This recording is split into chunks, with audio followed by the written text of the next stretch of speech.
pa si FB Live and on air, di na silang sibiyahan ng DXUM. Meaning, adlong Sabado, Agosto 23, samtang ang tuig 2025. Padayon kita sa ato ang mga updates on the Bangsamoro, no? Bangsamoro peace process.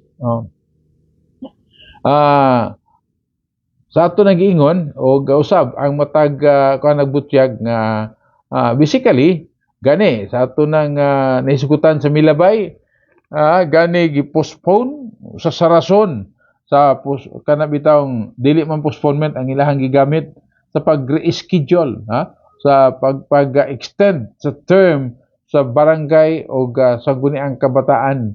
Hinungdan nga dili sa mag-election karong December as schedule tungod lagi daw kay matod pa adunay eleksyon nga pahigayon diha sa Bangsamoro Autonomous Region sa Mindanao. So be as it may, no? Nya dunay advisory ang Commission on Election nga isuspended ang printing of the official ballot alang sa October 13 to 35 BARM parliamentary election, no? Matod pa tungod sa bill nga nag-aproba sa Bangsamoro Parliament nga nakaapekto sa ballot pieces o ang printing sa mga baluta may kalambigitan sa October 13 to 25 BARM parliamentary election. Ang printing sa official ballot for the 2025 BARM parliamentary election is scheduled tomorrow. Atong Pitsa 21, no? Pitsa 21 o niatong Thursday, no? Niatong Huwebes. Diya sa National Printing Press, naman yung i-suspend. Tungod lagi kay doon na may bagong na-aproba ang parliamentary bill pag-restrict sayod ta nga tungod sa sitwasyon nga ang sulo nawala diha sa teritoryo sa Bangsamoro Autonomous Region sa Mindanao, so doon ay mga kausaban. Mao gigamit nga rason nga dili sa undangon sa ang maong pagkuan waiting for proper no.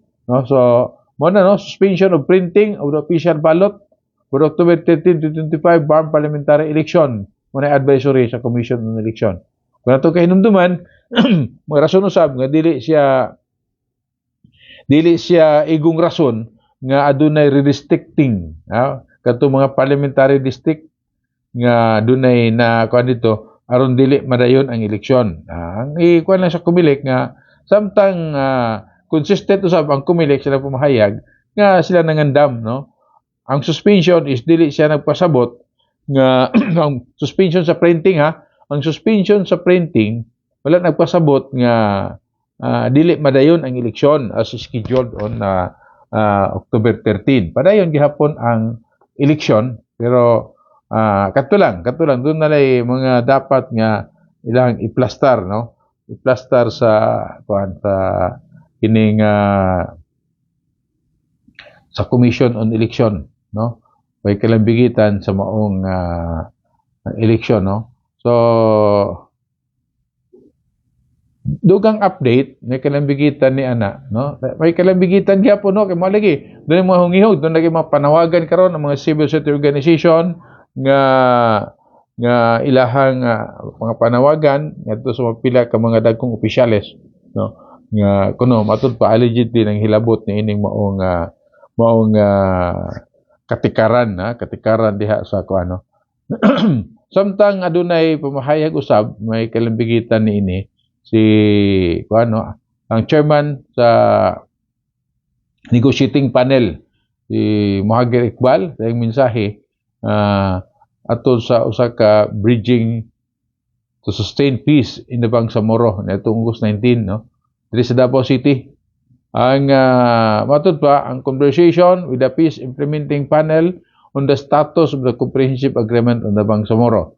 So matud pa niya yang samtang siya nagpasalamat niya sa mga participants, no, o guban nga nag-convey niini o matud pa niya ang nakita nga adunay maayong mix of personalities atol niya atong mga paragtigom. Usab yang gi-recognize ang iyahang mga kahigalaan, no? mga naa sa civil society ug mga religious nga grupo. So matud pa niya katong kanang partigong gitutuluhan og titayan meaning bridge, no?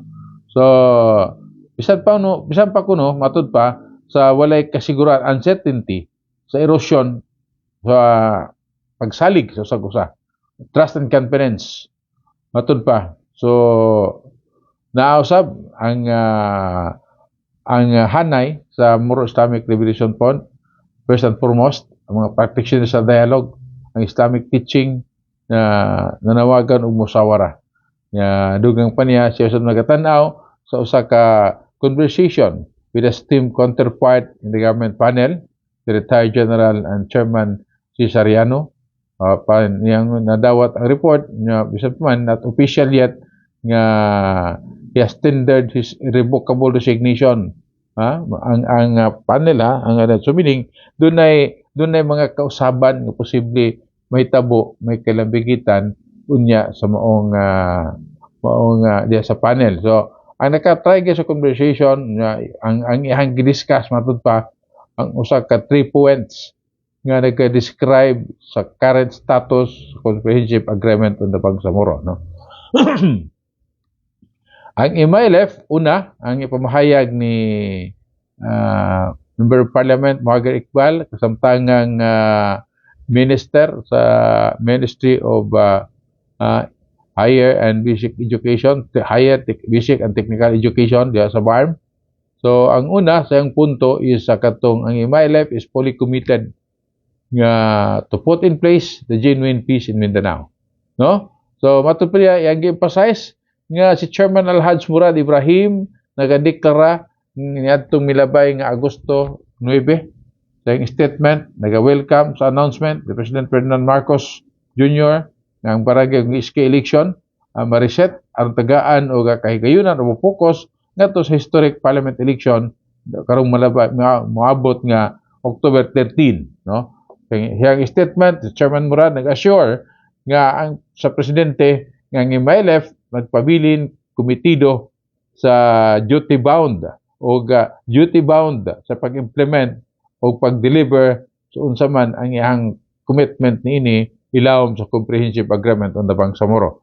Samtang ang MILF matud pa niya consistent sa iyang solid position sa unsa man nga from first day sa signing sa comprehensive agreement on the Bangsamoro hangtod na sa 11 years ago, no? Hangtod karon 11 years ago na milabay nya matud pa niya padayon niya nga si kinsa man ang kung kinsa man ang gusto nga basa sa agenda sa MILF kinahanglan pagkatan-awon ang comprehensive agreement on the Bangsamoro, no? So kinahanglan dito kumpleto, no, ang comprehensive agreement on the Bangsamoro as enshrined we will not tolerate maniyahang gitagaan og emphasis, no, we will not tolerate na katong half-baked shortcuts, or katong ingon nga pwede na mentality sa pag-implementar sa usa ka political and normalization track of the peace agreement, no? So meaning as sometimes sila komitido nga ipatuman pero dili pwede tong half-baked, hilaw nga pagpatuman ug dili pud pwede tong shortcut katong nga sige pwede na, dili katong tinuoray gyud nga pagpatuman may kalambigitan ni ana, no? So mo na nga seryoso matud pa niya iyang seryoso ang comprehensive agreement on the Bangsamoro seriously og nag-expect sila nga ang comprehensive agreement on the Bangsamoro o ang ilang counterparts national government sasama usab niana, no? Busa matud pa sila nanawagan ang tanang mga stakeholders nga fitfully implement ang comprehensive agreement on the Bangsamoro isip mao kini siya ang naginusarang formula gikasabutan sa both parties aron pagsulbad sa gitawag nga Bangsamoro problem, no? So ang credit sa both parties mates kana sa milabay 11 ka tuig nga tulo ka presidente ang peace accord substantially na-comply ang implementation. So matud pa nga wala na to nakabot ang Bangsamoro Organic Law na enact ang Bangsamoro Organic Law ang BARM, Parliamentary Government established ug ang decommissioning sa 26,145 combatants na deliver nga walay earnest effort sa both parties, meaning both parties, ang government of the Philippines ug ang iyang counterpart, no? So ang current problem anay kaduha, ang kasamtangang problema diha sa Bangsamoro Autonomous Muslim Mindanao ana diha sa questionabling paglihok sa pag-ilis sa leadership sa Bangsamoro sa BTE BARM pinaagi sa national government, no? So mo na ang iyang pagpulo, no, ikaduhang punto. Ang kasamtangan nga problema diha sa BARM mao ang questionably nga move to change leadership, no, diha sa Bangsamoro Autonomous Muslim Mindanao, sa particularly sa BTA, no? So mo na ang punto. Ang ikatulo nga punto nga iyahang gipamahayag is momentary suspension of the fourth and final phase of the decommissioning process, no? So mo na siya ang matud pa unfulfilled commitment, ang wala pa natuman sa diha sa decommissioning nga aspect sa normalization track mo nakapugos sa Moro Islamic Liberation Front to step the breakers, the breaks, no? Hold sa, break sa, support and final phase sa decommissioning. Mao man na kuan diha, no? So matter diin ko kaniha nga ang uban is na misquote ni siya nga provision, no? So meaning kay ang rason gud nila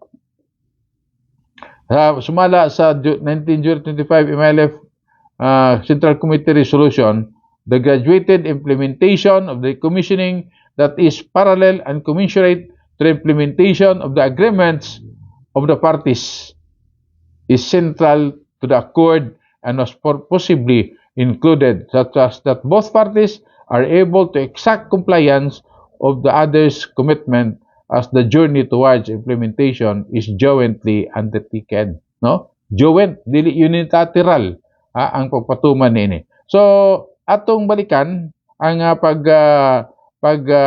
dugang paniini nga mga detalye ug ato ang pagtan-aw, no, ang pamahayag may kinambigitan niini sa sunod nga mga higayon. At sa gihatag sa pikas nga lawak una kita mopadayon sa katapusang hugna sa ato ang panaguban.